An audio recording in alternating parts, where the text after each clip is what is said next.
Hey, welcome. I'm Kath Nolan, once high-performing perfectionist good girl turned goddess of balance, kicking even bigger goals. This is the podcast where we make balance doable for busy, overstretched working women, embracing your voice, honoring your feminine power, and protecting your energy. This allows you to truly step into greatness for the sake of all you hold dear. This is balance, and I am so glad you are here claiming balance for yourself.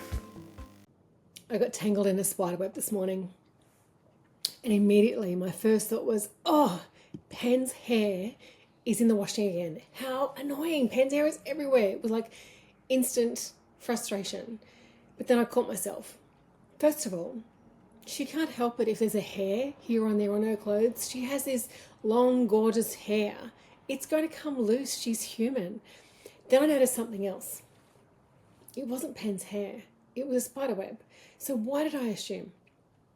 Because my brain grabbed onto data from last week. My son had complained about a hair on his clothes, and my brain applied that information here incorrectly.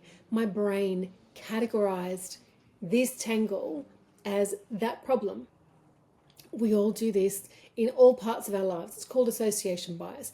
Our brain tries to make these shortcuts based on past experiences. But the problem, sometimes those shortcuts are not accurate. And this is exactly what happens in our relationships, both at home and at work. At home, I always start with home because I think it's the easiest and most relatable. At home, the classic lazy question, the totally normal human question is, how was your day? I can't even believe I'm calling that a lazy question, but it is a lazy question. It's just that it's such a normal question to ask. So, how was your day? Full of genuine warmth and compassion, and you really want to know, right? This is your curiosity. This is all of your interest in one little short 4-word question. How was your day? What do you get in response? You get a grunt, a shrug, a 2-word answer. Fine, good, same as usual. I don't know, I can't remember. And because you get that answer repeatedly, your brain files that person into a category. Poor communicator, sullen teenager, partner doesn't open up, we're in a relationship rut, they're going through something, you may be categorized as they're going through something.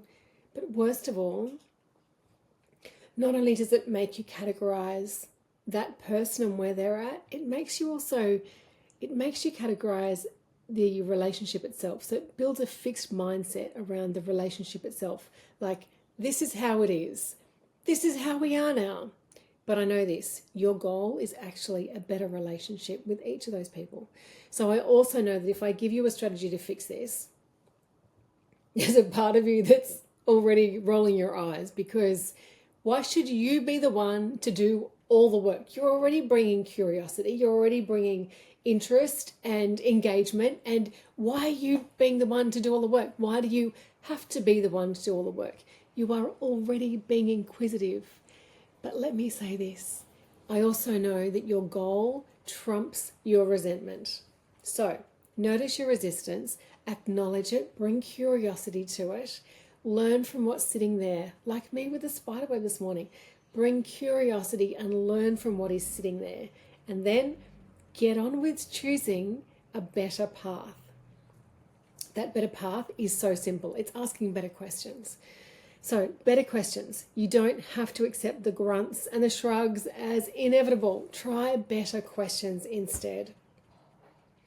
I don't know about you, but I've certainly been in the situation before where I've asked a question and got a 2-word answer, and then someone else has asked them a question and they open up with this big, long, amazing, great big story about how phenomenal their day was, and you just feel you categorize it even more, that's a reflection on the relationship, that they don't connect with me as much as they connect with somebody else. In actual fact, you're just not asking the right question. So for kids, try this. Instead of how was your day, try, what subjects did you have today? You might still get I can't remember, but it's a better it's more specific, you're more likely to get a better result. Who did you sit with at lunch? That's always a big one. One of my favorites is what made you laugh today? Now, the next part is you're going to have to lean into whatever made them laugh, right? You kind of need to make sure that you don't have that stony cold face of, huh? When they tell you what made them laugh and it's really not at all funny. Really not at all funny. You're going to have to make sure that you're engaged with this question, right? So what made you laugh today? The other thing I think that I love is the questions like, what was the hardest thing you did today? Or what was the best part about today? Notice that I didn't ask, what did you learn? Because let's be real, experience tells me that that is not a good question to ask. You are never going to get, or it's very rare that you get a positive answer. Usually it's, oh, I don't remember, or nothing, I didn't learn anything today. So I stay away from what did you learn. What about your partner? Don't do how was work, because you will get an answer, but it'll be a pretty quick answer sometimes. If their brain is already full or exhausted, it's going to be a quick answer. So try these instead. Who did you work with today? What clients did you see? Where's your project up to? What's going well for you right now? What's the biggest challenge that you're dealing with? What are you loving about work at the moment? Now, if they're walking in the door and they're exhausted or you're walking in the door and they're frazzled and you're firing all these questions at them, that is going to be just as bad. Then you're heading for an argument, right? I'm not suggesting you're asking all these questions. What I'm suggesting is that you shift the level of detail in the question that you're asking. Small shifts, huge difference. So let's take this across to work, yeah? Because I do find that the best leadership advice often comes from parenting or partnering or raising dogs. Do you raise dogs? Training dogs? Yeah. The tweaks that you find in building relationships with the people in your personal life, the lessons you learn there are some of the best things that work for your team building relationships, stakeholder management relationships. So let's take this same idea and apply it to your work relationships. Imagine this. You are frustrated because you need someone to do a thing. You've asked them. They've said yes. Nothing was delivered. You asked them again. They said, oh yes, I'm so sorry. Yes, I'll get that for you right away. And then nothing was delivered. You've tried being personable. You've asked how they're doing. You've made an effort over and over again. But all you're getting are one-word answers, or you're getting verbal commitment but no follow-through. So these friendly answers that you're getting don't seem to translate into actual action. What's missing? You need better questions. Instead of how's it going, try what are you working on? Or I can see you're under the pump. Where's your pressure coming from right now? What are your other priorities? What is this competing with? This is game changing because it gives you insight into what your request is actually competing against. Instead of assuming that they're disengaged or unreliable, I know you're doing it. Instead of assuming these things, you're going to get clarity on their workload, their priorities, what else is blocking them from delivering, what else is on their mind, what else is slowing them down. You're going to get more information, and with more information, you can move forward. With assumptions, you are stuck in that bias zone, right? So here's where all of this gets even the danger, right? This is where it all gets even bigger than just improving communication. Lazy questions, they don't just lead to grunts and one-word answers. Lazy questions cement unconscious bias in your brain. Your brain starts filing this data about that person, their reliability, and even how you feel about your own work. Things like, this team member is unreliable, or my boss doesn't listen, or the structure here needs work, or my partner doesn't share, or my work is frustrating. But what if you've been categorizing people and your relationships incorrectly because of the questions that you're asking? That's huge, right? It's really huge. When you change your questions, you change your relationships. And when you change your relationships, you change your happiness levels. So let me give you Let me give you 5 do's and don'ts for asking better questions. Some standard sort of rules. So don't ask vague, open-ended questions that lead nowhere. Some days these questions are going to work fine, but when the tiredness is higher or frustration is higher, then what works doesn't work anymore, yeah? Okay, so don't ask those vague, open-ended questions. Do instead ask specific, engaging questions that invite real answers. Now, I'm saying this with a word of caution.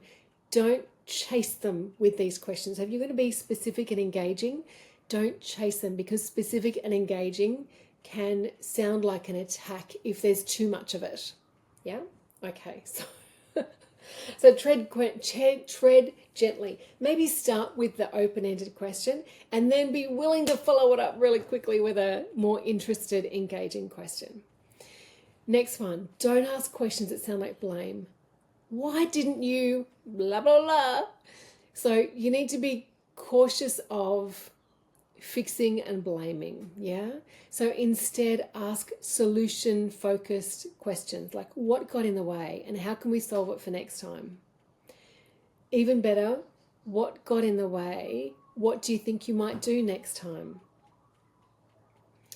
Okay, third one.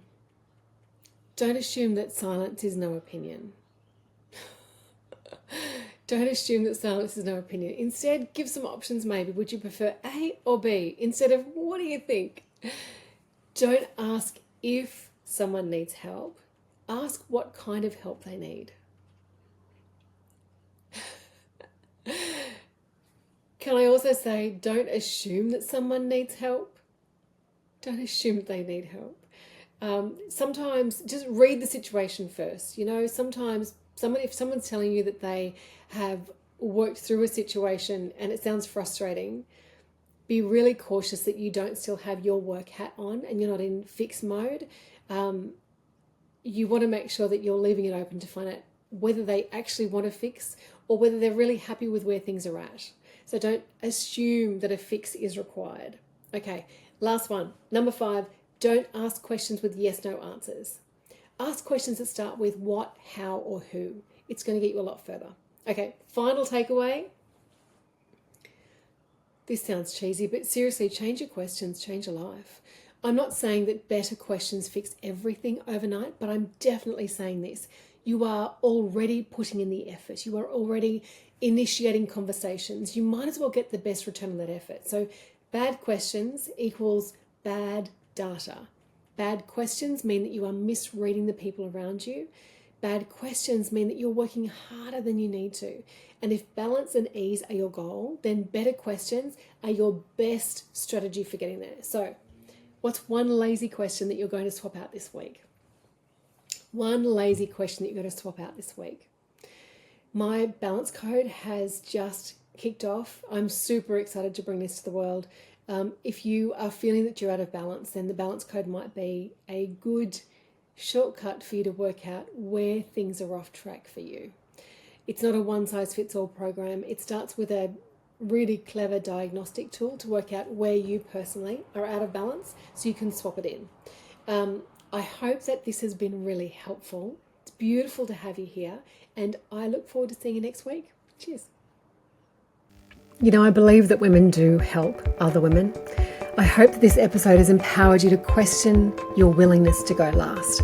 I hope that you will embrace balance, and I'm also hoping that you will help me to help other women to do the same. So how can you help? Show your support for the work. Subscribe and review the podcast here where you're listening. Follow the Goddess of Balance on Instagram to catch some cheeky behind the scenes and extras. Connect with me on LinkedIn and share the posts with your network. That would be sensational. If you have enjoyed this program, this episode, you will no doubt love my group coaching program. You've got to find all the links to these in the little written blurb for this episode. Thank you, my friend, for normalizing balance with me. We are raising performance and reputations, wellness and equality. Together, we're creating positive change for working women, starting with you. Sincerely, I thank you for being part of the movement.